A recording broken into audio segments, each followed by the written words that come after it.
Niché au pied des collines verdoyantes et entouré par des rivières sinueuses, le village de Nkoulou était un lieu où la terre et les hommes vivaient en harmonie. Chaque matin, les femmes sortaient avec des paniers tressés pour récolter les fruits du travail de leur famille, tandis que les hommes s'occupaient des champs. Au centre du village se dressait un baobab imposant, surnommé « l'arbre des gardiens ». Les anciens racontaient que cet arbre avait été planté par les premiers habitants de Nkoulou et qu'il avait vu des générations entières naître, prospérer et s'éteindre. C'était sous ces branches que les conseils du village se réunissaient, que les bénédictions étaient données, et que les promesses importantes étaient faites. Mbali passait ses journées à aider son père, Mzee Komba, dans les champs. Ce dernier avait une barbe poivre et sel et des yeux pétillants de sagesse.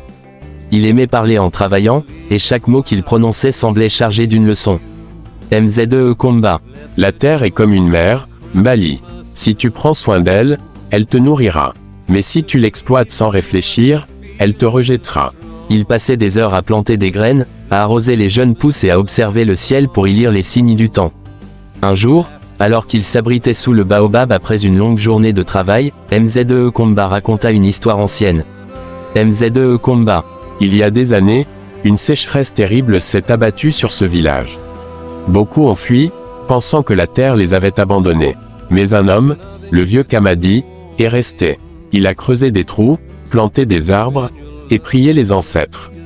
La pluie est revenue, et la terre a fleuri comme jamais auparavant. Mbali curieux. Alors, la terre peut entendre nos prières. Pas nos mots, ma fille, mais nos actions. Ce que tu fais pour elle est la vraie prière. Malgré la sérénité apparente, des signes de changement apparaissaient. Les récoltes devenaient moins abondantes, les pluies plus irrégulières. Certains villageois commençaient à murmurer que le temps des traditions était révolu. Un voisin dit: Pourquoi s'accrocher à ces pratiques anciennes? Regardez les villes, les gens y vivent dans le confort, sans se casser le dos dans les champs. Ces idées inquiétaient Mbali, mais son père restait imperturbable. Mzee Komba. Les villes sont comme des flammes. Elles brillent fort, mais elles consument tout sur leur passage. Notre terre est une vraie. Elle peut durer éternellement si on la protège. Un soir, alors que le ciel se teintait d'orange et que les chants des oiseaux remplissaient l'air, Mzee Komba demanda à Mbali de le rejoindre sous le baobab. Il tenait dans ses mains un petit sac en cuir. Mzee Komba. Mbali, mon temps ici touche à sa fin. Je veux te transmettre ceci. Il ouvrit le sac, révélant des graines noires et brillantes. Ces graines viennent de nos ancêtres. Elles ont été transmises de génération en génération. Promets-moi de les planter et de garder cette terre entre nos mains. Mbali sentit son cœur se serrer. Mbali. Je te le promets, père. Cette terre ne sera jamais abandonnée. Quelques jours après cette promesse solennelle, Mzee Komba tomba gravement malade. Le vieux guérisseur du village, Baba Kama, fut appelé. Il mélangea des herbes, murmura des incantations, mais la santé de Mzee Komba continuait de décliner.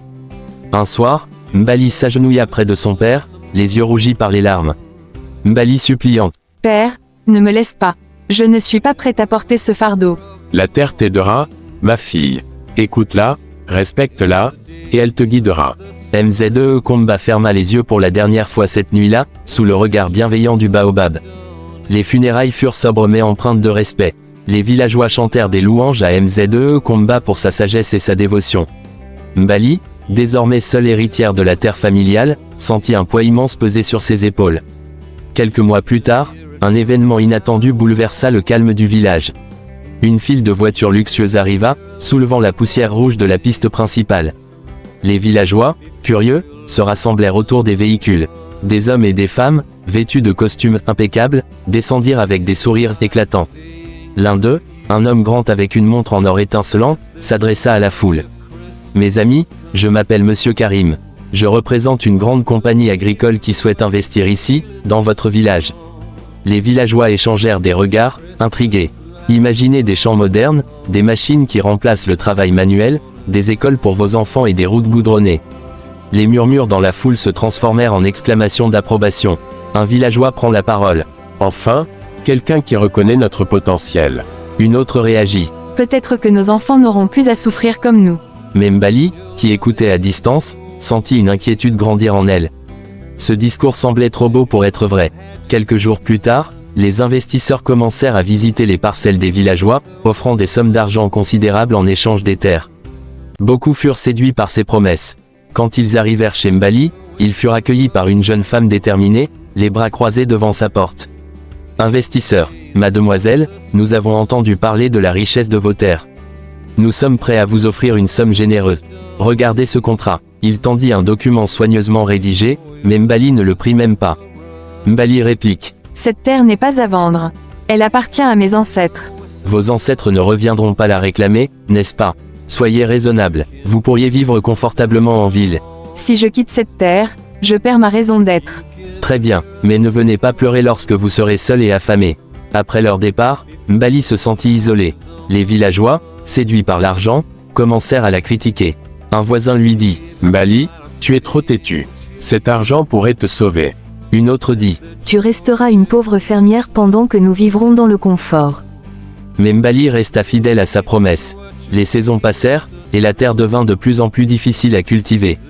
Les pluies étaient rares, et les récoltes insuffisantes pour subvenir à ses besoins. Une nuit, assise sous le baobab, Mbali murmura dans le silence.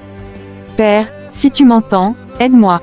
Je ne sais pas si je suis à la hauteur. » C'est alors que Baba Kama apparut, s'appuyant sur son bâton noueux. « Tu parles à ton père, mais as-tu écouté la terre? » Que veux-tu dire, Baba? La terre te donne des signes. Elle te montre ce dont elle a besoin. Mais tu dois apprendre à lire ses messages. Sous la guidance de Baba Kama, Mbali apprit des techniques anciennes oubliées par beaucoup. La rotation des cultures, pour éviter d'épuiser le sol. La construction de diguettes, pour retenir l'eau. Le compostage, pour enrichir la terre.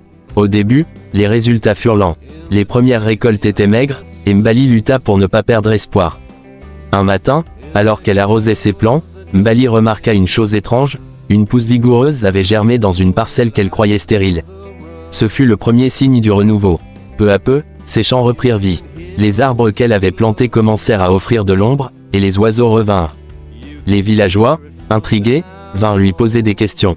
Un enfant émerveillé. Mbali, comment as-tu fait pour que tes champs soient si verts? Mbali souriant et répond. J'ai simplement écouté la terre. Elle commença à enseigner ses techniques aux autres, partageant ses graines et ses connaissances. Les villageois, réalisant leur erreur, décidèrent de revenir à leurs racines. Ensemble, ils travaillèrent à replanter des arbres, reconstruire les sols, et ramener la vie dans leurs champs. Un jour, les investisseurs revinrent, espérant trouver un village désolé. À leur surprise, ils découvrirent un paysage verdoyant et prospère. Un investisseur étonné. Comment est-ce possible? Mbali répond. Vous voyez la terre comme une marchandise. Nous la voyons comme une mer. Lorsque les champs de Mbali commencèrent à prospérer, les villageois décidèrent d'organiser une fête pour célébrer son succès. Le baobab fut décoré de tissus et de lampes. Les tambours résonnèrent à nouveau, mais cette fois avec une joie sincère. Un villageois s'approche de Mbali et dit « Mbali, tu nous as montré qu'il était possible de vivre autrement.